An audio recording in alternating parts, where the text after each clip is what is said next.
Ciao raga, kumusta na ga? Bibigyan kita ng update ha regarding sa pagamento ng Asenyo Unico. Kasi si IMS ay naglabas ng announcement para doon sa kalendar kung kailan darating yung mga payments sa Asenyo Unico para sa buwan ng February hanggang June 2025. Base din sa inilabas sila ng mesadyo numero 633 kahapon yan, February 19, 2025, ang schedule daw ng payment para sa Asenyo Unico sa buwan ng February hanggang June ay simula sa 20th day ng kada buwan. So, February 20 and onwards. Tapos ay yung susunod na mga buwan, March, April, May hanggang June. So, every 20th day ng buwan and onwards. Kapag walang variasyon doon sa kanilang dumanda. Kapag naman meron o kaya naman ay babagong apply at naaprubahan ay sa last week ng buwan yan dadating.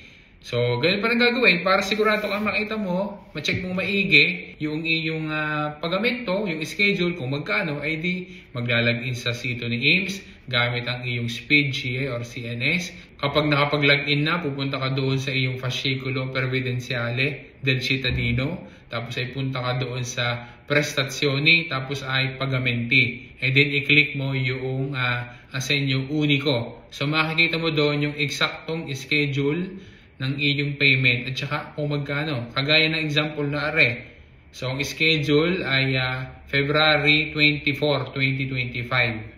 Para yan doon sa periodo na mula sa February 1, 2025 hanggang February 28, 2025. So, para sa buwan ng February, matatanggap yung amount na 361.96. Kung ikukumpara nung January, nung isang buwan, nung nakalipas sa buwan, ay mayroong dagdag siya na kaunti, €2, 2 euros mahigit ang napadagdag. Kagaya ng in-explain ko doon sa aking isang vlog na ngayon ng 2025 dahil nga nasa adjustment ng cost of living din sa Italia ay meron ulit na slight na increase at magsisimula ngayon magre-reflect ngayong month ng February. Tapos sa buwan naman ng March may dagdag din at para doon sa adjustment naman para sa buwan ng January, yan ay sa March din ibibigay. Tapos ay dire-diretso na. So yun raga ha, yan yung schedule, yan yung announcement ni IMS regarding sa payment ng Asenyo Unico. Tapos ay i-check mo na rin yung sa iyo. Nakita mo na rin yung sa iyo. Kasi yung iba 21 ang schedule So yung ibang naman ay dopo niya. Kagaya example natin kanina, February 24. So tama doon sa kanilang update ngayon. Doon sa recent nilang announcement na sa darating na 20th ng kada buwan and onwards mula February hanggang June, yun ang schedule ng payment. So, yan naman ay ma-check mo din personally. So, yun raga, maraming salamat. Sana nakatulong sa iyo ang update na content ng vlog na are. Grazie raga, alla prossima.